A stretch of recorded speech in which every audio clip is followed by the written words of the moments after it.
Hi everybody, welcome to my, I guess, technically first edition of By Gosh Quilting.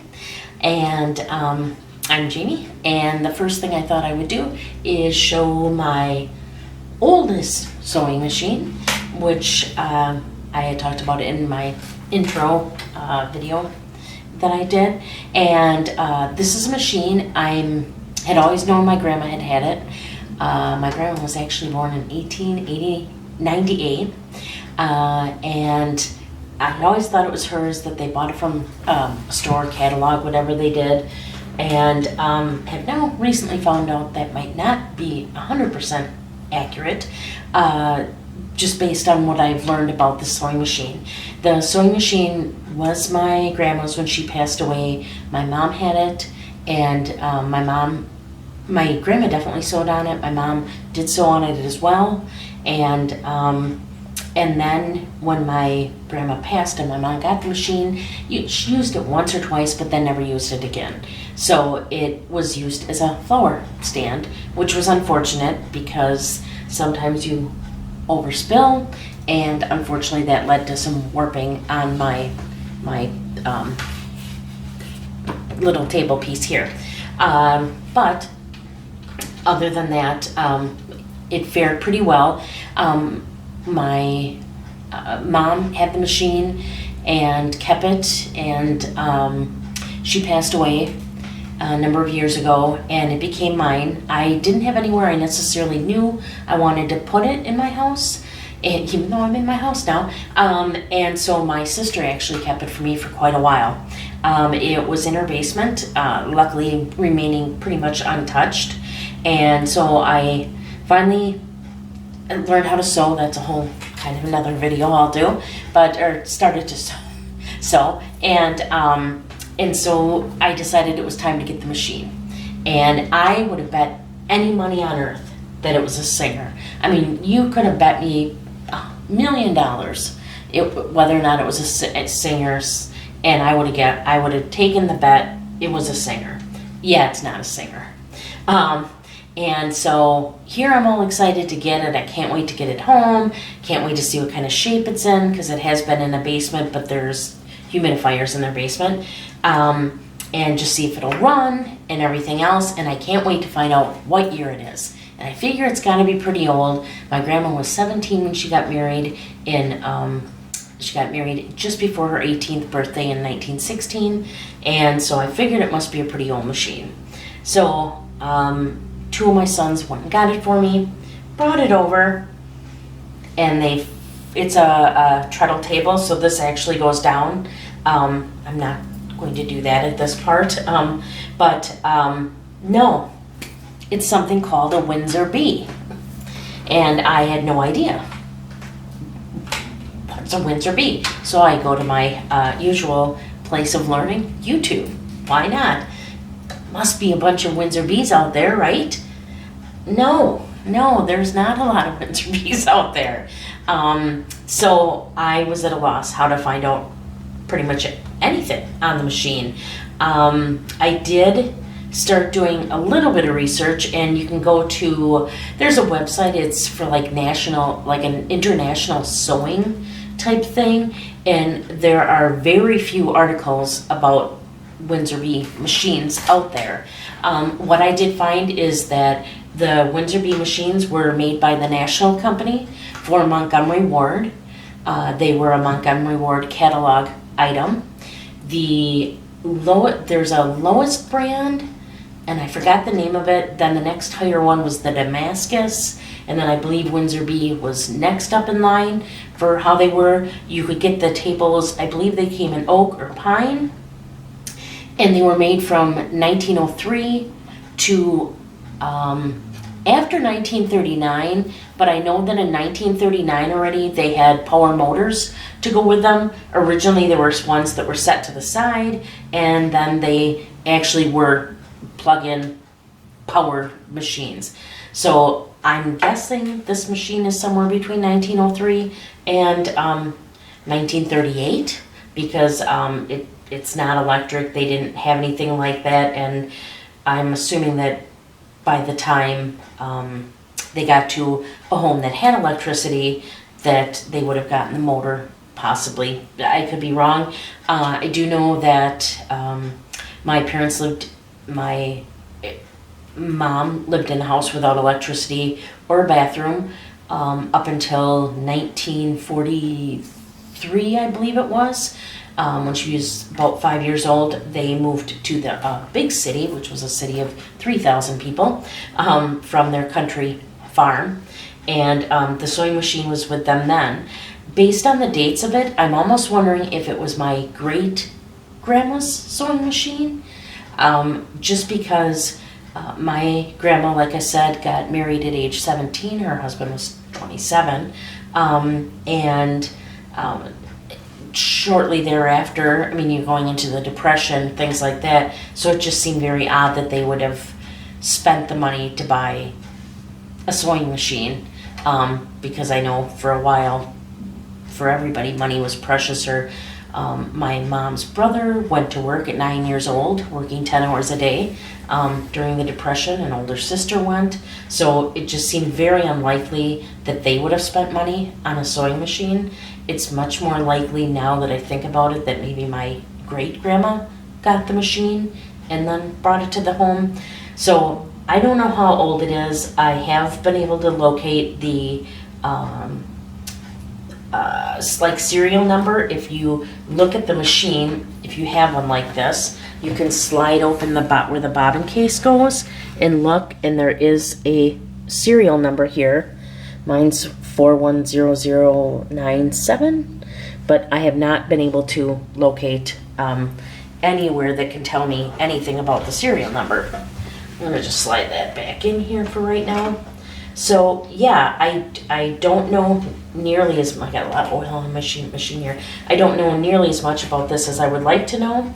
Like I said, I know it's a table type. It's got a treadle. Right now I have it set up so that it's not going to touch the sewing piece of it. So if I treadle, it sounds pretty decent.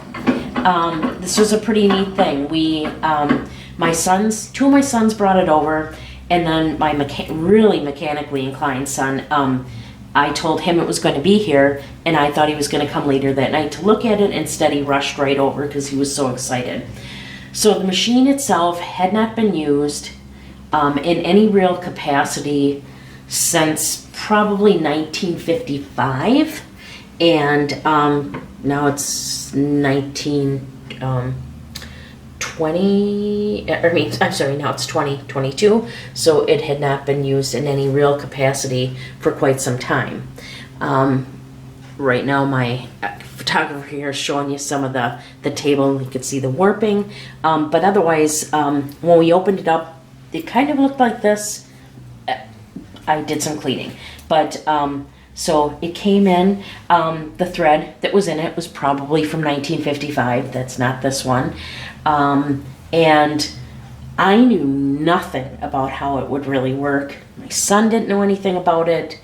And he sat down, no fear, and just started pumping the treadle. And it's hitting just a little bit on one part, but not enough to really do anything here. So I'm just gonna show you. So that little clunky here is just some of the wheel clicking a little bit. The belt on here, I believe, is the original. It's leather old belt. So that's still on here. So that we knew that worked. And then I said, I didn't know much about old machines. All I knew is that you put oil in every hole you could possibly find. So he put oil in here, and he put oil in here, and he put oil here and here. And there was a spot here. I know he put oil in there. And he found, here's a spot. So basically anywhere he could find to put oil in, he did. And then this started getting a lot more, sorry, I'm not treadling right as I try to do it. This oil started, spitting out of here, and she was a happy girl. This is a girl. And so then it came time to try to figure out, does everything work in here? How does it work? I just recently learned how to sew, so I didn't know a whole lot about this. He had taken this all off, so I don't know 100% if I'm even threading this accurately. First off, well, it starts with the bobbin. The bobbin casing again is in here, and I'm just gonna, oh, sorry, I gotta tighten my machine here to bring that over. There's the bobbin case. It comes in here, and then the bobbin casing is actually right there. So that goes into here. This pops in here. You kind of just thread it, and then you want it to be able to hang like this. Then you just actually, again, I'm still learning in this, so plop it into here. Okay. Ready? Okay, then the bobbin casing sets inside here. Oh. Always takes me just a little bit to figure out exactly how it goes in here. Not super good at this yet. Oh, that's not right. There we go. There we go. Goes in like that. And then you actually, this seems a little long right now. We'll see how it works. You just, well, let me just cut it here a little bit. I'm just going to take a scissors, cut this a little bit. Then you shove this in here. Just shove it in. Close this.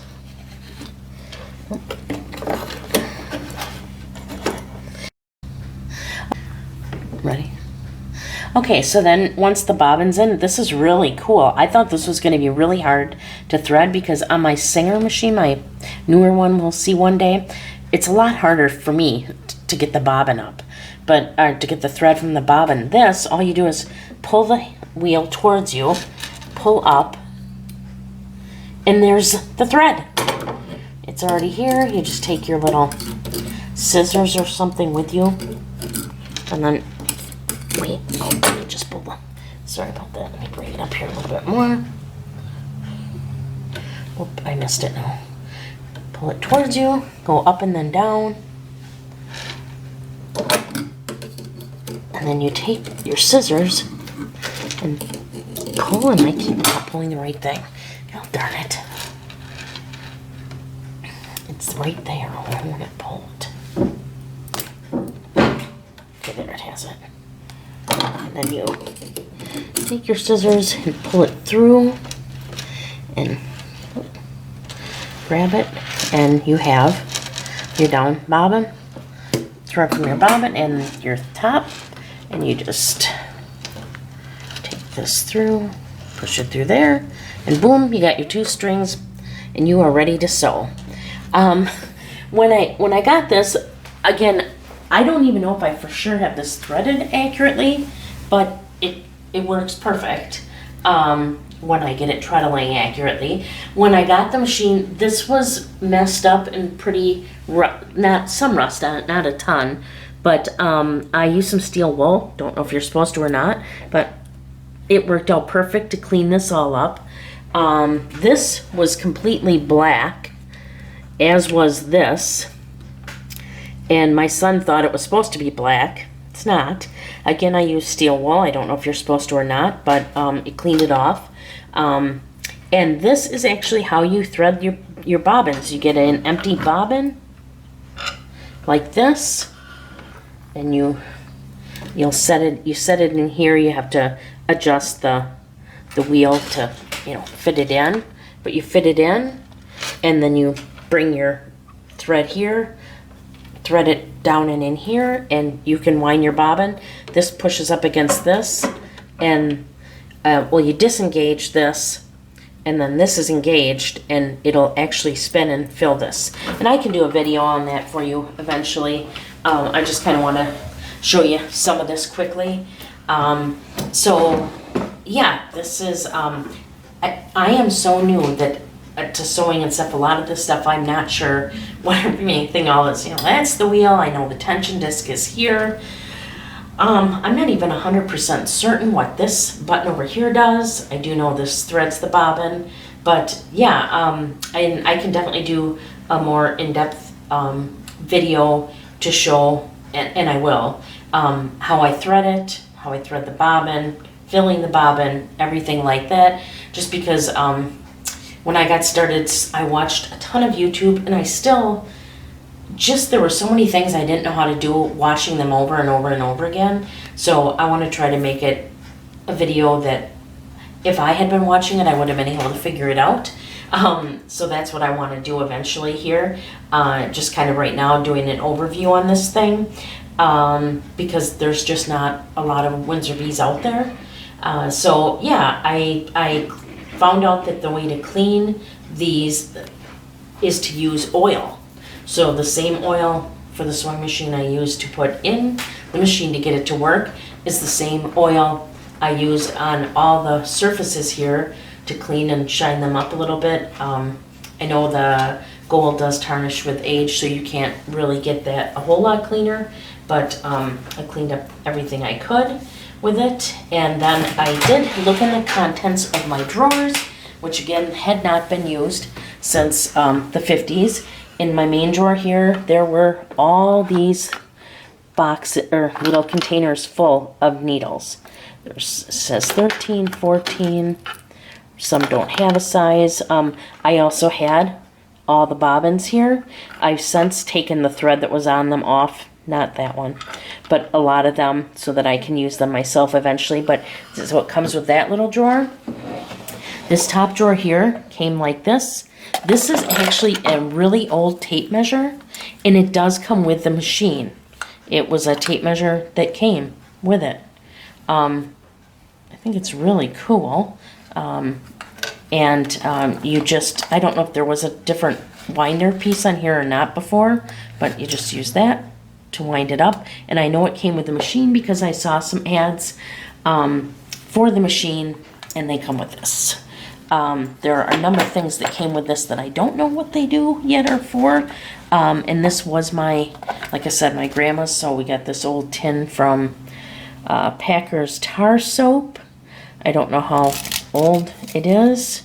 I haven't really looked it up yet. Here, 1939 possibly. And my grandma must have loved buttons. There are pins. Tons and tons of pins and a few buttons in here. Then I have, and in it now I've placed all the thread my grandma had. She had this little needle keeper somebody must have made her with one lone needle in it. But 2 pairs of shears here, and all this thread she had. And so I have it all here. I don't have the heart to get rid of it, even though it's old and I probably wouldn't use any of it. Have that in here. The drawers actually do lock. You can see there's a key spot here, and if you look behind the drawer, there's a little wood slat here and a wood one down there. And actually, if you put the key in the slot, it does lock the drawers. I do have the keys. The machine came with 2 keys, and my grandma had kept them.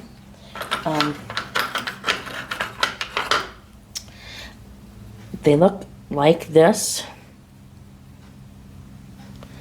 So I don't know why one goes one way and one the other, but these are for this machine. Then in the other drawer, the top one, this is my little drawer.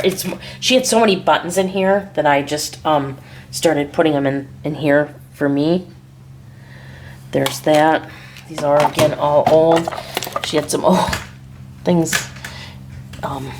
for hose supporters. There was a ton of these too. A lot of elastic stuff I got rid of. And finally this, the Ideal something or other. Another box she used for what? Oh yeah, that's right, buttons.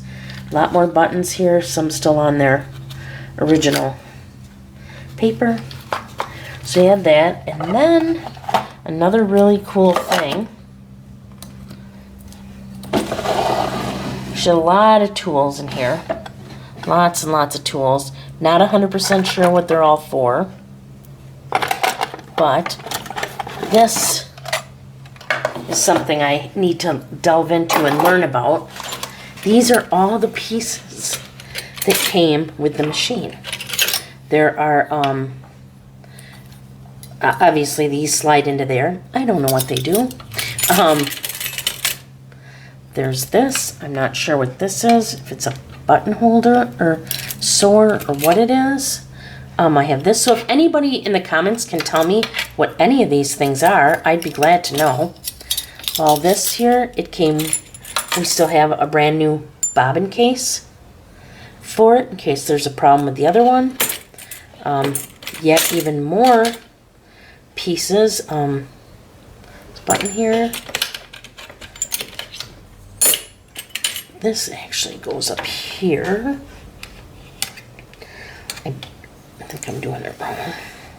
Oh, yeah, one of the knots came off. So I don't know what these are unless they're for establishing, like if you want to sew a 1/2 inch, 1/4 inch, 1/8 inch. That's what I thought maybe those were for. But again, I don't know. I have this, which also I believe was supposed to go up here, but we're missing the little spot there. I don't know exactly what this is because it's attached in here, so I don't know what it held. Another kind of foot. So a lot of feet here, and again, I guess I know that maybe they're to do inseams, but I don't know. I got a lot to learn yet with these.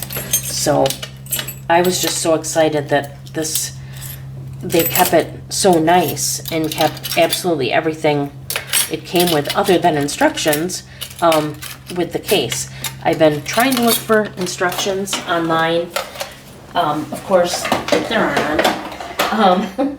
So I too, as much as I'm showing everybody this, would be very interested in any information anybody else has on the Windsor B. So that's just my quick run through for today of the machine. Again, I'm going to be posting on Fridays. It'll be different sewing things. I'll show my other machine, my craft and sewing room. I do I crochet, I embroider, I cross stitch, I sew, mainly for quilts and pillowcases. And I'll do some in-depth how to thread this, how to thread the bobbin, how to thread my electric singer, how to just anything I think would be helpful because I'm still learning, and anything that I think would have been really helpful for me, I want to show to you. I was just surprised. I thought there'd be more sewing content out on YouTube, and I'm not finding it. Maybe I'm just not good at looking for it. So I just thought it would be nice to start a little channel and be able to bring stuff to everybody. So I would really appreciate it if you like this video. Comment, subscribe, hit the bell notification. That would all be really, really wonderful. And I will look forward to meeting back with you on each Friday while we learn something new, do something new. Again, I love fabric, so we will probably do lots of fabric hauls and yeah, just little notions, anything. So again, thank you so much for watching, and until next time, see ya.